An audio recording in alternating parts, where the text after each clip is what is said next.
I want to talk to you at QZ, Quartz, about some of the things that you say you are obsessed with. Your obsessions take place in a world. We just came through a 26,000 year cycle. We are now in the 49th day of the second year. It's now 26001, and we are talking to you about the things you say you're obsessed with, and we would like to be an ongoing reporter to talk about some of the ideas that are taking place on our home planet. In this, well, today is actually your February in your calendar of 2014, day after the fantastic, if you can call it that, football game. Was kind of funny, wasn't it? But we should be a little bit obsessed with how the future is going to unfold, and here we are, and here I am. I'm a retired Canadian from Toronto, where we have that famous mayor, and I have to confess I did run for mayor twice in Toronto against David Miller, once supporting him and once trying to get him hold his feet to the fire. Both experiences not really that fulfilling, because the media chose to ignore the messages that I carried at the time. Well, some of those messages you are now obsessed with, which is rather ironic if you would see the irony in that. So, I'm a chartered accountant by profession. I've used to advise people in tax, how to avoid tax stuff. I was a producer at some points in time, and I am the proud, my company's won over 72 Clios in our history, and I also had some measure of participation in formulating the Second City organization in Toronto. So here I am, I'm down in Cozumel, and you can see I'm in a palapa, living on a government pension, believe it or not. Yes, and I'm here but only 6 months.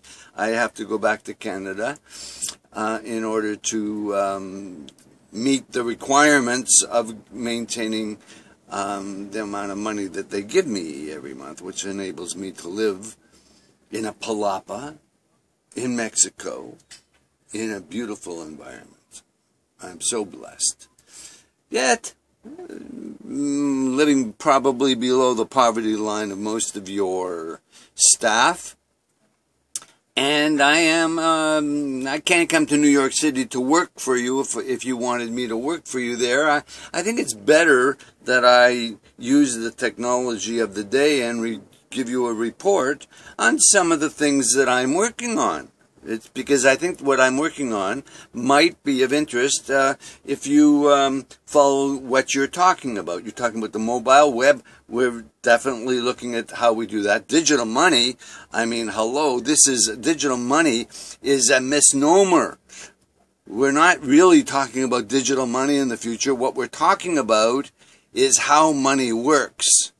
Digital is merely an accounting system. So let's not fool ourselves. If you're obsessed with digital money, get over that obsession.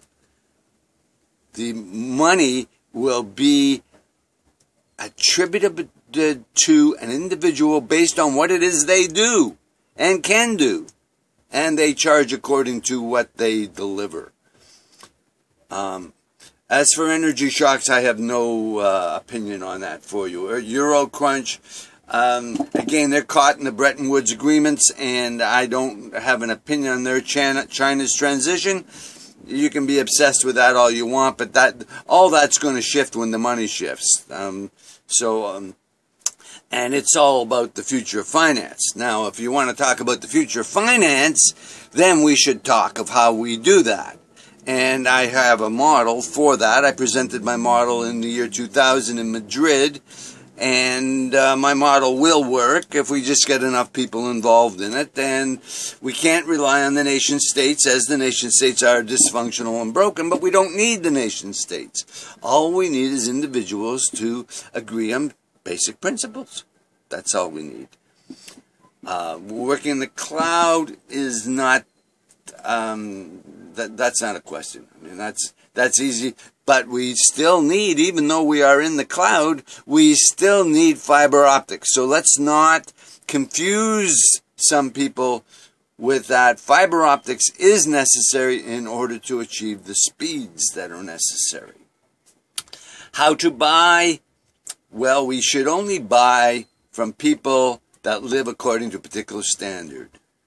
Now, what is that standard? That's the question. What is the standard? How do people identify themselves with a standard? I suggest, humbly, that we look to the ISO 26000 standards as a protocol for interaction in buying and selling. Now, from an individual point of view, we're really talking about the golden rule.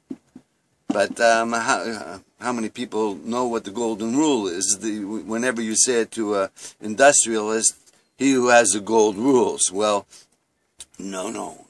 This is not the notion of the golden rule. The golden rule is treat others as you wish to be treated. End of story. Treat others as you wish to be treated.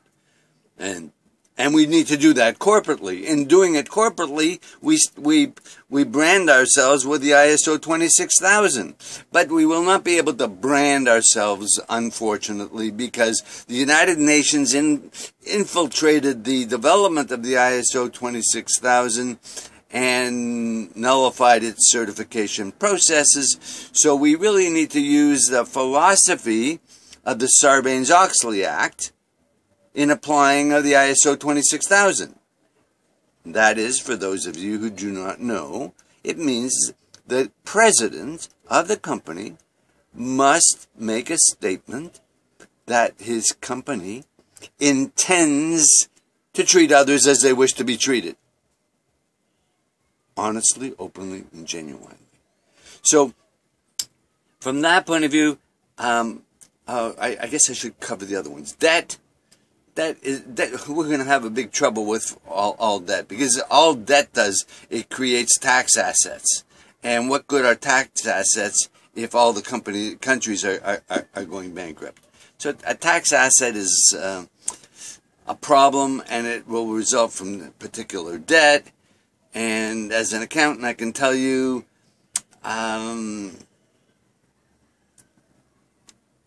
debt is a misnomer also. I'm not going to go into that. Skip that. Borders. The borders of our mind. Where are the borders of our mind? Who do we believe? I'll tell you, I'm not sure of where I fit in the United States model of borders right at this very moment. But 4 or 5 years ago, when I was crossing the border, I had a little bag about yay big that had a picture of a marijuana leaf, and I was denied access to the United States, and for a period of a time, I was not allowed to go into the United States because they thought I was going to be, I'm not sure why they thought, what they thought, but my file contains that little piece of information of carrying a bag of marijuana is how they referred to it, but it was merely a picture of a bag. And I am in the process of appealing that, but I don't really give much a hoot for it. But it does preclude me from having assurances of being able to arrive in the United States. I think I can, but I don't want to test it right now. As for Abenomics, the Japanese model, it's just a takeoff on the old supply and demand models that we are finding out don't work so well in deflationary times. So they're just playing in that model. So that's sort of a summary of where I am. And no, it's not. That's where I've been. A quick summary of where I am. I am connecting with the energy of the Maya, the 26,000-year cycle, and following what it was they were saying to us, and connecting those ideas to the other social movements on our planet. And I think that's what I would like to talk with Quartz about, is where each of the movements are, in my humble opinion. And I'm talking about Team B of Richard Branson. If you can say it's anywhere, it's mentally and morally bankrupt as far as I'm concerned. But there are some good movements out there, and then we can talk to the issue of the Occupy movement, where it is and where it seems to be going. It's disorganized, it has no focus, and will be that way forever unless it adopts some particular principles, which it has not yet done. Also, the cultural creative movement is more a philosophy of willingness to pay a little more if you have a little more.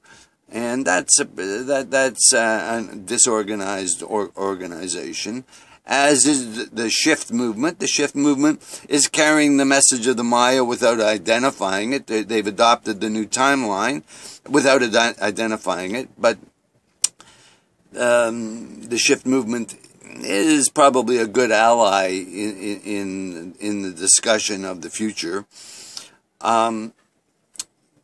The shift, the Thrive movement is another story. Foster Gamble, and I think that what he's doing is excellent. I think that he is, and his wife's work is excellent. They're both Kimberly. They're both on the pulse of what's happening, but they still have to make that little extra step. They're missing it, and that's okay. Everything comes in its own time. But if we look at what I'm talking to you about here, these are all things that you may or may not be obsessed with, but they are about what the future is that you're going to opine on. So maybe there's a way, as we go through our process, and when I say our process, I'm talking about the development of a home planet virtual university that will encapsulate all the things you're obsessed with in an organized fashion. We also will talk to you about the development of what we call the Omniberry. The Omniberry is like the BlackBerry, but with a different intelligence.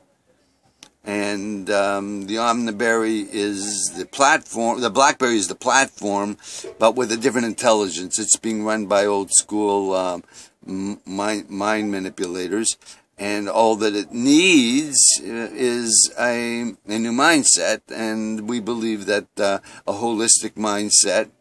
And just so you know what we're talking about when we use the term holistic, we're talking about physical, mental, emotional, and spiritual aspects, filtered through economics, energy, ethics, and health. Those 8 dimensions formulate the basis for the Home Planet Virtual University, and maybe if you and I and we work together, we can develop the platform for the Omniberry, and Quartz will have the inside track in the changes that are about to be taking place. I think that's all I have to say, and this is being sent to you in a good way. I have all my totems carrying energies from different traditions across Americas, Turtle Island, and maybe you should be obsessed a little bit with who owns what in America. Who owns what in America? And in Toronto in particular, there's the resources in Canada to help the world are ginormous. and they're being misused and abused, as you can see in the media. We have a dunce for a mayor in Toronto, and the organization. But I don't want to go into that. We have government problems in Canada because of the structures that we have established there, and that's the short of it. We can give you the long of it at another time.